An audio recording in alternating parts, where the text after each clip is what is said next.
first articles in the French newspapers about the priest who had millions, a treasure he found, in the hilltop village of Rennes Le Chateau, appeared in 1956 in the Dépêche de Midi, talked about to the media by a hotelier of the village, Noël Corbu.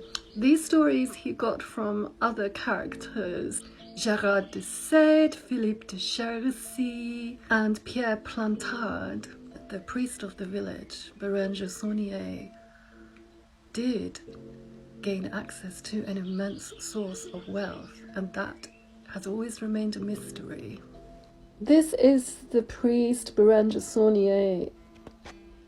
as portrayed by a waxwork in the museum that is now in Rennes Le Chateau. All began with a new hobby of metal detecting and the desire to find treasure in remote parts of France. This is Noël Corbu and Robert Charroux with one of the new metal detectors which was adapted from mine seekers during the war. And they're here in the cemetery of Rennes Le Chateau trying to find this mysterious treasure. And here is Noël Corbu looking in the church to see if there's any treasure there. There was much speculation about where the treasure came from. Blanche of Castile, the queen, having buried treasure there. But maybe during the French Revolution, one of the local nobles, Marie de Blanchefort, knew the location of the lordly treasures from people having to flee the revolution and leave their valuables behind. And the stories became grander and grander and more compelling, so that it was a Cathar treasure. It was the Holy Grail, Visigoth treasure, from the Romans having sacked the Temple of Solomon in Jerusalem.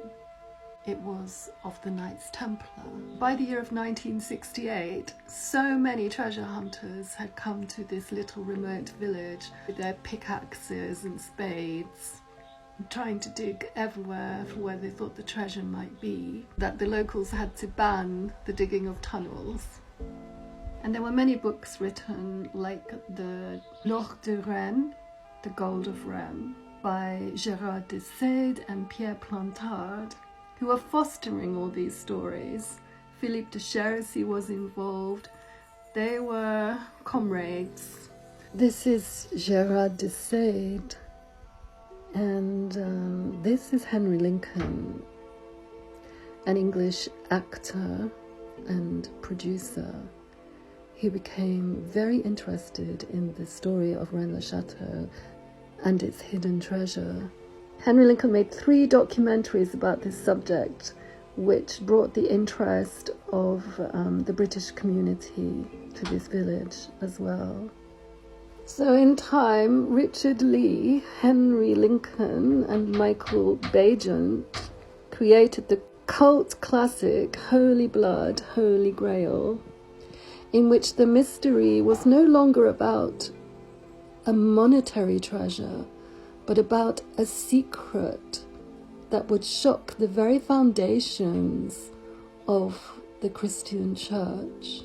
So it was explored, the theories, by them, encouraged by the other earlier mentioned characters, that Jesus wasn't crucified on the cross, and Mary Magdalene was his beloved, and they had a holy family.